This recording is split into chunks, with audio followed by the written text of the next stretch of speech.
Pues fíjate que asumirme hack feminista fue relativamente reciente. Yo pienso el hack feminismo como un término que está en constante evolución y en constante construcción.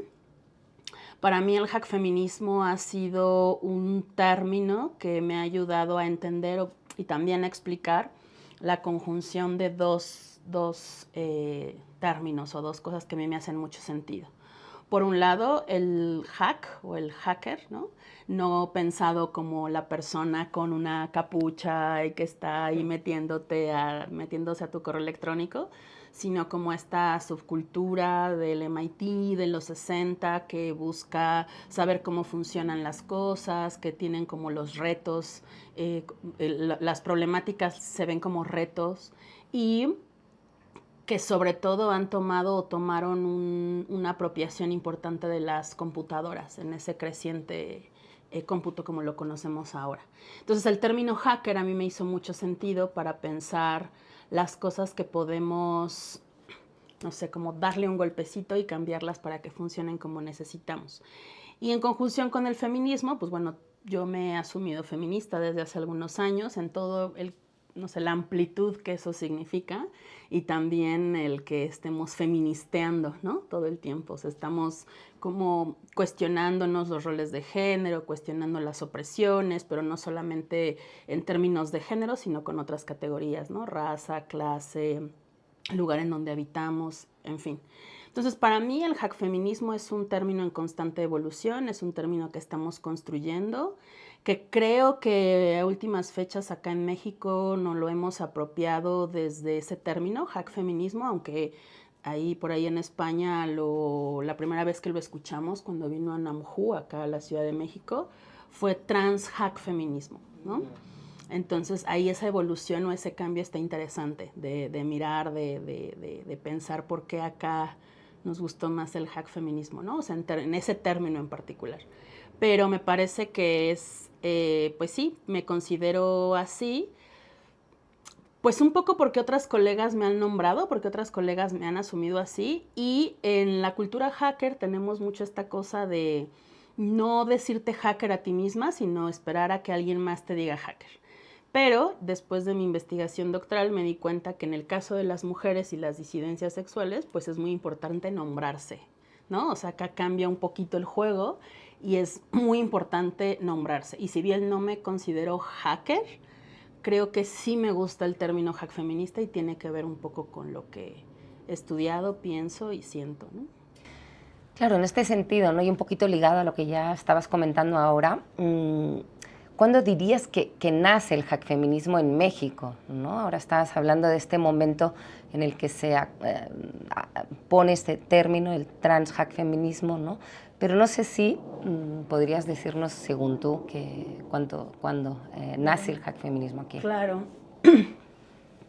Fíjate que esa pregunta la hemos ido tejiendo todas. Seguramente la compañera Namju del colectivo ADA y de Técnicas Rudas lo tiene como con más claridad en fechas, porque lo que yo reconozco como historia del hack feminismo en México justo tiene que ver con ella. Yo me acuerdo que en el 2015 más o menos fui a un encuentro en el Rancho Electrónico, un espacio hacker, un hack lab acá en la Ciudad de México, un espacio hacker. Y yo escuché a ella ahí platicando sobre lo que vio en Calafú, lo que sucedió en España en ese momento. Ahora mismo las fechas se me diluyen, pero debió de haber sido 2015, en el que la escuché decir eso, ¿no? O sea, cuando nos contó del evento que hubo en Calafú y que se llamó así, ¿no? Trans Hack Feminismos. Y ahí yo la escuché, me hizo mucho sentido, yo la invité por esas fechas, 2015-2016, a una charla en la Universidad del Claustro de Sor Juana, que por ahí está grabada, por ahí, donde habla justo del término trans hack feminismo y cómo era importante juntar el término hacker, lo que habíamos reflexionado del software libre y todo esto, con todos los feminismos. Y lo que me parece que sucedió fue que en ese mismo burbujeo, cuando empezó pues toda la ola violeta, de empezar a organizarnos en redes sociodigitales, que el feminismo comenzó a hacer este llamado en redes sociodigitales privativas como Facebook y demás, pues ahí empezó a salir la efervescencia de, bueno, sí hablemos de esto, pero ¿qué pasa con las redes que estamos utilizando? Entonces había otras colegas que empezaron a investigar el término, pero también pues nos miraron, digamos, ¿no? O sea, miraron a mujeres como yo que estábamos usando software libre, que usábamos Linux, que estábamos cuestionando las redes sociales y que después, pues bueno, pues también nos asumimos feministas. Entonces yo diría que acá en México nos agarramos el término hack feminista, no porque lo trans no quisiéramos integrarlo, no es para nada eso, sino porque de alguna manera no teníamos entre nosotras representantes de la comunidad trans, entonces no queríamos apropiarnos de ese término, ¿no? O sea, para nada fue que fuéramos trans excluyentes o algo, para nada, sino por el contrario, fue como, híjole, necesitamos mujeres trans, ¿no? O sea, necesitamos estos términos, estas compañeras, pero por ahora no están, o sea, yo como mujer cis, pues me asumo hack feminista, ¿no? Pero sí, no siempre el término. Creo que más bien fue por ahí, ¿no? El que apropiamos ese término ahora. Claro, aquí también, pues reproduciendo una pregunta de Guiomar, ¿no? Ella nos pide, ¿no? Si tú pudieras hacer una breve genealogía del hack feminismo mexicano o latinoamericano con sus puntos de inflexión, ¿no? Bueno, pues mira, insisto, no estoy muy segura si con las fechas, pero a lo mejor si lo coloco con mi propia experiencia, lo puedo mirar, ¿no? Mira, por ejemplo, yo jalaría todo el término hack feminista incluso a los conceptos de ciberfeminismo, ¿no? O sea, si pensamos que el ciberfeminismo se origina por ahí de los 90s en el norte global, cuando se empieza a hablar de, vamos, que las personas comienzan a tener este primer habitar, ¿no? O sea, llega como el primer grupo de habitantes, ¿no? De Internet. Pues claro, evidentemente empiezas a ver, digo, yo no entré, por supuesto, hasta los 90, sino un poquito después, pero digamos el ciberfeminismo que se gesta en este nuevo espacio, en este nuevo territorio, que claro, ve un campo fértil para poder cuestionarse el género, las jerarquías y demás, y pues bueno,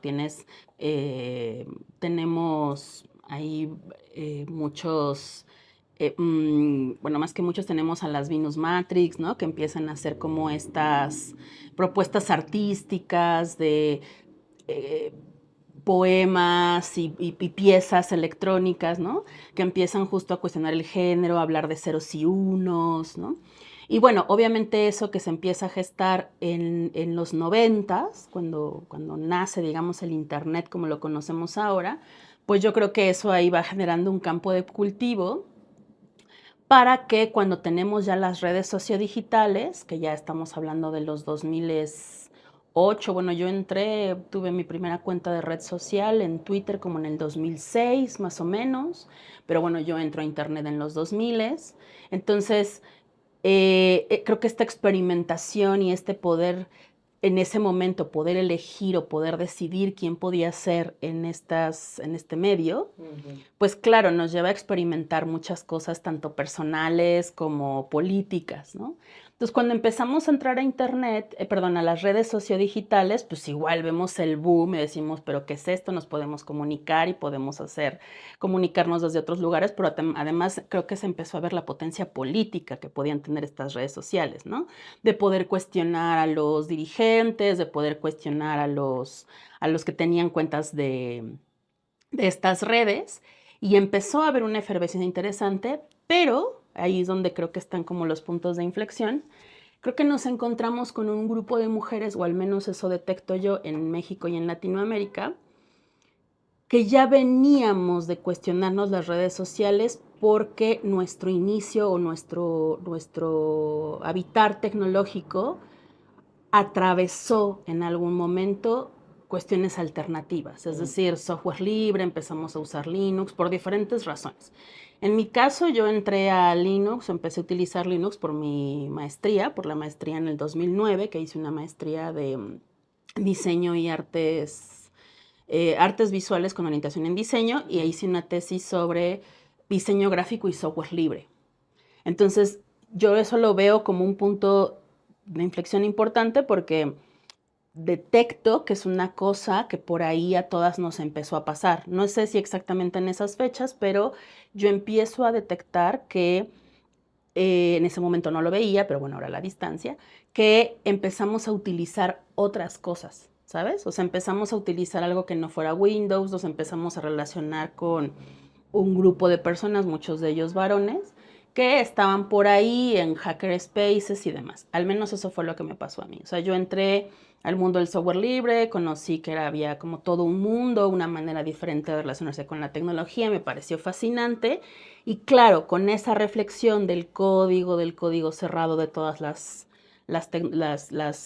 los corporativos tecnológicos, pues claro, me reventó ahí una tacha, como decimos en México, ¿no? O sea, como que algo me cayó la ficha de decir, ah, espera, es que estamos poniendo nuestras luchas en estas redes. Sí, hay una potencia maravillosa, nos estamos comunicando, nos estamos organizando quizá tan rápido como nunca antes, pero estamos poniendo nuestro know-how y nuestros cuerpos y nuestras vidas en plataformas privatizadas a las que no les importamos nada, ¿no? Y ahí empezó justo a estar esta otra efervescencia donde yo creo que surge o que empieza a detonarse términos como lo hacker, como ya no solamente lo cyberfeminista, porque empezamos a ver que pues las que se reconocían cyberfeministas, pues también estaban haciendo pues su apuesta política en redes, o sea, estaban siendo cyberactivistas, ¿no? Entonces, estaba pasando mucho ahí y muchas otras compañeras como Manam Hu, como Lilianas, como Estrella Soria, que son ahorita las que me detonan, pues dijimos, no, es que no podemos estar poniendo nuestras luchas ahí. Y teníamos redes sociales, pero decíamos, no, o sea, mi lucha no está aquí. Y lo enunciamos y lo nombramos, ¿no? De yo no voy a hacer este activismo en estos espacios. Y yo creo que luego ahí justo vino el feminismo en el 2016, al menos a mí me estalló en la cara cuando, claro, me reconozco o a través de otras personas reconozco que hay pocas mujeres hablando de software libre, autonomía tecnológica, porque pues todo lo hacker o este mundo disidente tecnológico, alternativo, qué sé yo, pues estaba compuesto en su mayoría de varones, no sé, que tenían carreras como ingeniería, física y demás, pues que no les solía importar mucho las otras personas, que eran medio autistas, ¿no? Y no por ser capacitistas, sino quiere decir que tampoco había mucho interés, ¿no? En poder encontrar otras maneras de aprender Linux, por ejemplo, ¿no? Entonces yo creo que nos encontramos como puentes en el que vimos, bueno, yo aprendí, pues sí, a usar software libre efectivamente por este grupo de personas, muchos de ellos varones, muchos de ellos personas, amigos, parejas cercanas, personas cercanas, parejas, amigos, etcétera. Y claro, con ese privilegio, ¿no? Poder hacer ese brinco y ese puente de decir, compañeras, vayámonos a otro lugar o tengamos un botón de expulsión o de salida, porque esto se va a poner feo, ¿no? Y te estoy hablando del 2016, y entonces empezó ahí en la discusión de si nos salimos de redes, si no, si tal, y nos empezaron a nombrar hack feministas. Eso fue muy extraño, porque yo no me reconocía como tal, yo solamente llegaba y decía, compañeras, cuestionemos Facebook, tal, mejor afuera, o sea, como yo en ese contexto, y empecé a oír que decían las hack feministas, ¿no? Y yo volteaba así de, ¿cuáles son? No sé de dónde están, ¿no? Y pues resulta que se referían a mí, a nosotras, ¿no? Entonces, en el 2018, que también creo que fue un punto de inflexión importante, fue cuando nos reconocemos en este término, porque al menos en la Ciudad de México hubo un encuentro que se llamó, bueno, en el encuentro de Tor, del Tor Project, que es este navegador que facilita o proporciona o que nos permite el anonimato en línea de ruteo cebolla y demás. Entonces vinieron aquí a México, se juntaron y otra colega y yo, Juliana Guerra y yo, en ese momento nos preguntamos dónde estarán las mujeres en Tor, ¿no? Y dijimos, ¿por qué no nos juntamos? Eso fue 2018. Por supuesto, ahí voy a hacer un paréntesis, antesito, yo ya había conocido, insisto, a varias colegas, entre ellas Fernanda Briones y algunas otras más, que desde la sociología, desde otro lugar, estaban observándonos, ¿no? Por eso digo que es un ir y venir, porque de pronto Fernanda me entrevista a mí y yo también me quedo de, ¿pero por qué me vas a entrevistar? ¿No? Pues resulta que conjugaba cosas que ella como investigadora había visto y eso hizo que nos viéramos, digamos. No sé si me explico. O sea, como que ella nos nombró y como que nos volteamos a ver y dijimos, ah, sí, yo tengo los mismos intereses que tú, juntémonos. Y en el 2018 nos juntamos un grupo de chicas y hacemos pues un colectivo que ahora le llamamos Constelación, muy efímera, que se llamó Tormenta. Y fue súper bonito porque nos juntamos como 10 chicas, hicimos un fanzine, hicimos talleres de acercamiento a la tecnología, cuidados digitales, e hicimos un encuentro en el contexto del Tor Meeting, que yo siempre cuento esa historia porque me parece también coyuntural. Yo creo que yo ahora ya hubiera hecho otra cosa, pero pues mientras el encuentro se daba en la facultad de ingeniería de Ciudad Universitaria, ¿no? A nosotros nos dieron un sótano de el edificio B, ¿sabes? Que era dificilísimo llegar, que no sabías ni cómo entrar, ¿no? Y literal, o sea, cuando te digo un sótano, era un sótano, o sea, era literal, tenías que bajar 2 escaleras, ¿no? Que era como este chance, ¿no? Que nos estaban dando los hackers que sí estaban hablando de cosas serias, ¿no? Y que nos estaban dando el espacio dentro de su Tor Meeting para hacer tormenta. Pero la verdad creo que nosotras nunca nos dimos cuenta del impacto que eso causó, o sea, porque nos lo hicimos un poco porque queríamos ver qué pasaba, y en el 2018 fue este boom de wow, o sea, es que hay que hablar de esto, ¿no? Encontramos resonancias con compañeras de Brasil, de Colombia, obviamente con las colegas del norte global, con la gente de Tor, y ya como que de ahí solo hicimos eso, por ahí nos quedamos de amigas algunas, otras se dispersaron, no sé qué, y ya, y empezamos a hablar de esos temas ya más puntuales, ¿no? De hecho, sí. No, dime. No, no, adelante. Y ya, digamos que ya por el final, digo, por ahí del 2018 que te cuento, coincidió en que yo hice pues mi tesis doctoral y a mí me interesaba mucho particularmente saber qué pasaba con las mujeres que dominaban la técnica, ¿no? O sea, que con las mujeres hacker, o sea, no tanto quien usaba redes sociales o quien usaba, sino quien hacía la tecnología, ¿no? O sea, qué pasaba con las mujeres que estaban haciendo código, administrando servidores, haciendo redes, que agarraban los fierros, ¿no? O sea, ¿dónde están? ¿Si están? ¿Dónde? O sea, ¿qué tienen en común? Y pues así fue, digamos que del 2018 al 2022, que terminé la tesis doctoral, pues también me permitió juntarme con otras personas, ¿no? Y yo creo que ya el término ha ido y venido. Sí creo que desde el norte global, bueno, no estoy muy segura si todo el norte, pero al menos detectamos que en España, por ahí, se sigue hablando del transhack feminismo. Acá tratamos de juntarnos nuevamente para poder encontrar espacios libres de vatos, ¿no? Como decimos acá, o sea, como que seamos solo mujeres, disidencias, espacios cómodos.